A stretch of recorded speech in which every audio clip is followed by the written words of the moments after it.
त्यांनी लोकांना असणारा उलट सुलट बडवायला सुरुवात केली.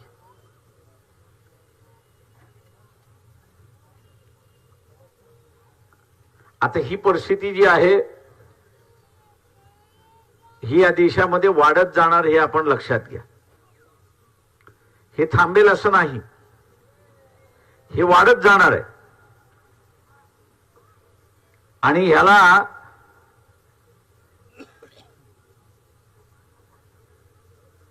थांबवायचं असेल तर काही गोष्टी तुम्ही असणाऱ्या पाळल्या पाहिजेत. लय जणांना वाईट वाटेल मी जे सांगणार आहे त्याच्यातलं. ते म्हणतील दंगलीचा आणि ह्याचा काय संबंध आहे? तुम्हाला दारू पिणं सोडावं लागेल,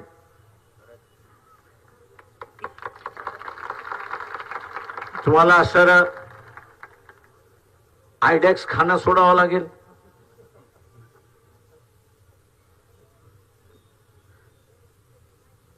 नशा आहे. आयडेक्स लोक बिट्याने ब्रेड वरती लावून खातात. ही नशा आहे, ही सोडावी लागेल. आणि ती सोडून स्वतःला मजबूत करावं लागणार आहे. स्वतःला मजबूत करावं लागणार म्हणजे 4 किलोमीटर पळलं पाहिजे. 4 किलोमीटर कशासाठी पळलं पाहिजे? तर तुम्ही SRP मध्ये गेला पाहिजेत, मिलिटरी मध्ये गेला पाहिजेत, CRP मध्ये गेला पाहिजेत, बॉर्डर सिक्युरिटी फोर्सेस मध्ये गेला पाहिजेत, पोलीस खात्यामध्ये गेला पाहिजे.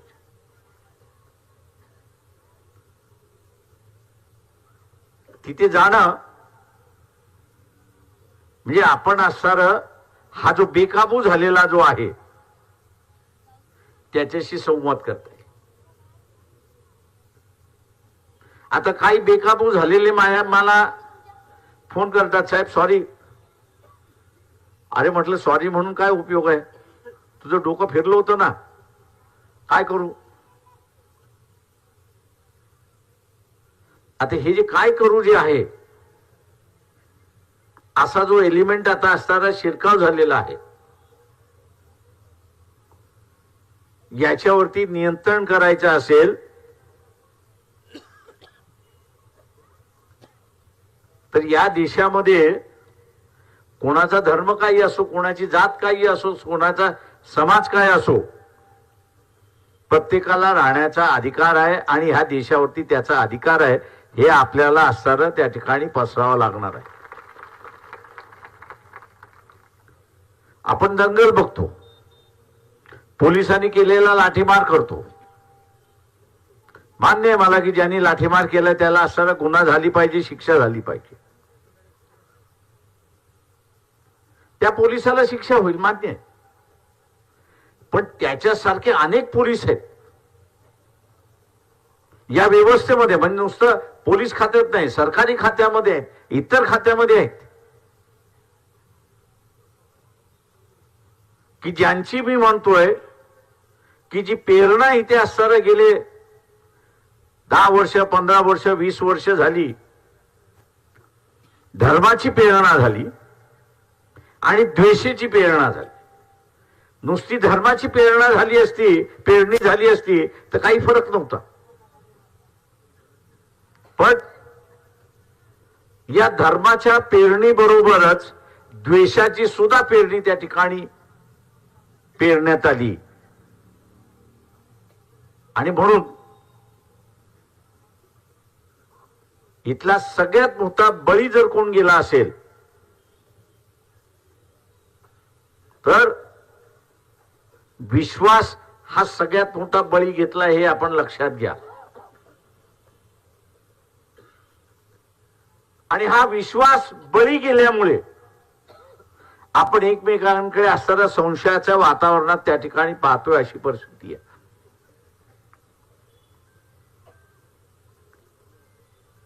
याला मी जसं म्हणालो की ह्याला बदलायचं असेल, काबूमध्ये आणायचं असेल, बदलत्या परिस्थितीमध्ये त्याला असणारं न्यायचं असेल तर त्या व्यवस्थेचा आपल्याला भाग होणं गरजेचं आहे. त्या व्यवस्थेचा भाग होणं गरजेचं आहे आणि त्या व्यवस्थेमध्ये आपण जर गेलो तर आपण त्याच्यावरती नियंत्रण करू शकतो अशी असणारी परिस्थिती आहे. त्याच्याशी डायलॉग करू शकतो अशी असणारी परिस्थिती आहे. त्याच्या चुकीचं प्रेरणेमुळे त्याचं जे डोकं खराब झालेलं आहे त्याला आपण असणारा त्या ठिकाणी दुरुस्त करू शकतो. आणि याच्यापेक्षा बाळासाहेब जे म्हणाले होते की इथलं असणारं व्यवस्थेवरती नियंत्रण करायचं असेल, व्यवस्थेवरती नियंत्रण करायचं असेल तर स्वतःची झोपडी असली पाहिजे हे बाबासाहेब म्हणत होते. म्हणजेच स्वतःचा विचार असला पाहिजे अशी असणारी परिस्थिती आहे. ही झोपडी जोपर्यंत आपण निर्माण करत नाही तोपर्यंत वेगळेपण आपल्याला दाखवता येत नाही.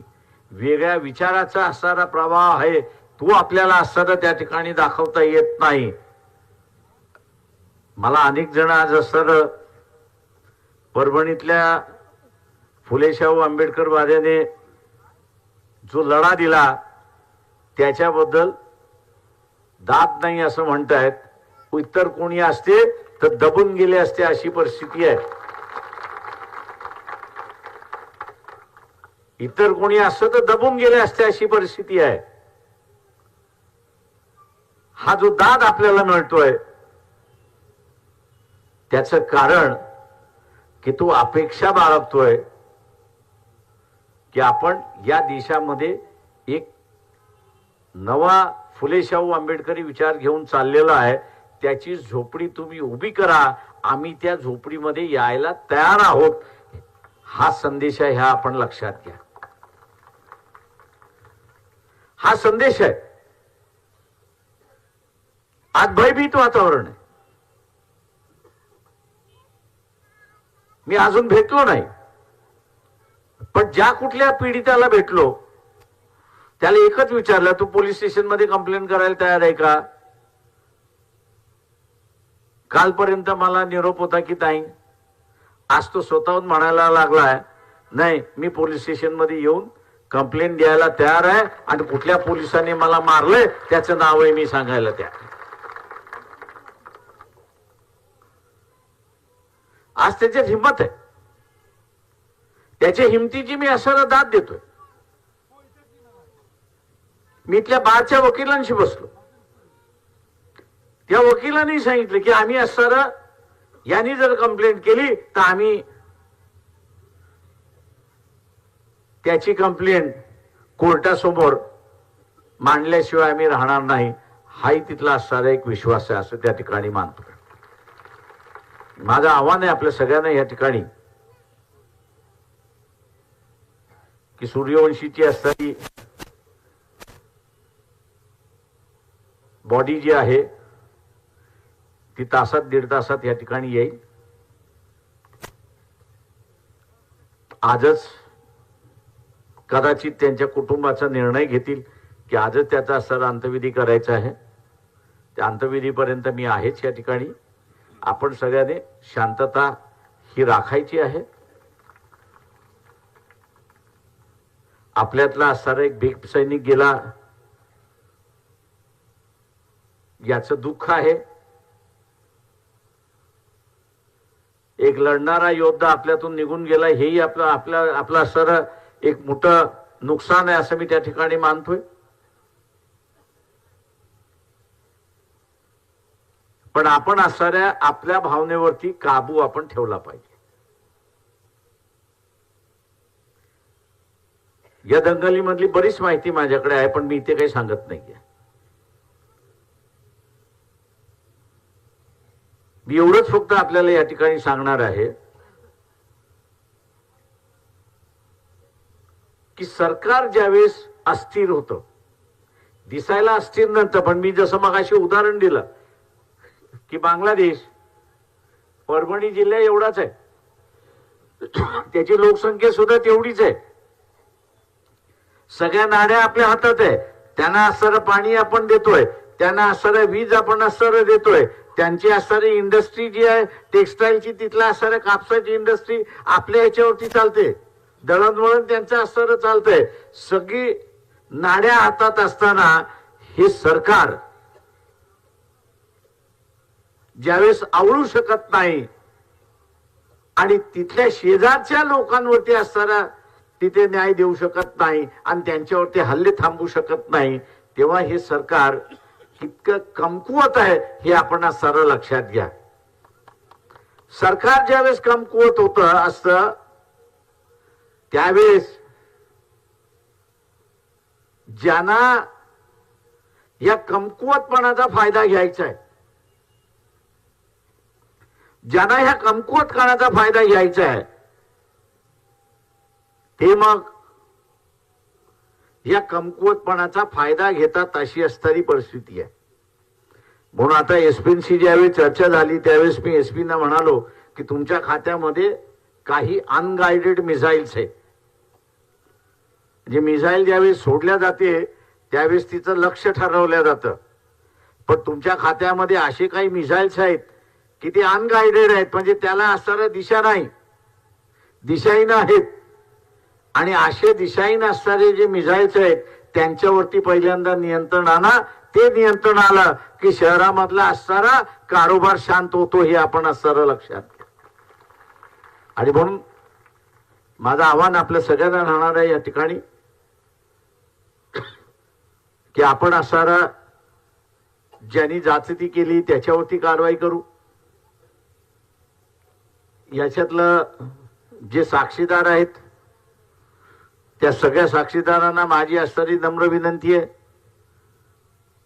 की आता 2 महिने झाले, 3 महिने झाले, आता कशाला मी लावू.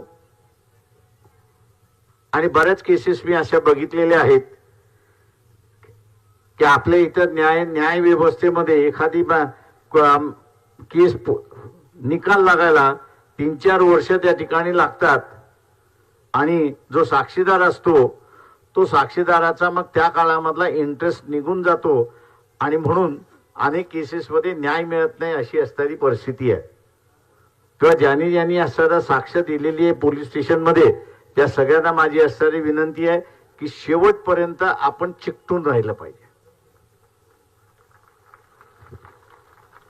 जे आज पोलिसांनी दिले 4 वर्षानंतर सुद्धा आपल्याला कोर्टामध्ये ती सांगायची ताकद हिम्मत ही आपण ठेवली पाहिजे. नाही आता 2 महिने झाले, 3 महिने झाले, आता कशाला मी त्याच्या विरोधात जाऊ. ही जी एक आपल्या कानामध्ये भोंगा लागल्यासारखा काही जणांचा भोंगा लागतो, तो भोंगा लागला की आपण पहिल्यांदा लक्षात यायचं की हा आपल्या विरोधातला आहे, हा पोलिसांचा असणारा खबऱ्या आहे, हा विरोधकांचा हस्तक आहे आणि म्हणून भोंगा म्हणून आपल्या कानाशी लागलेला आहे. तर ह्याच्यापासून वाचायचं हे आपण असणारं लक्षात घ्या. आणि हे जर आपण केलं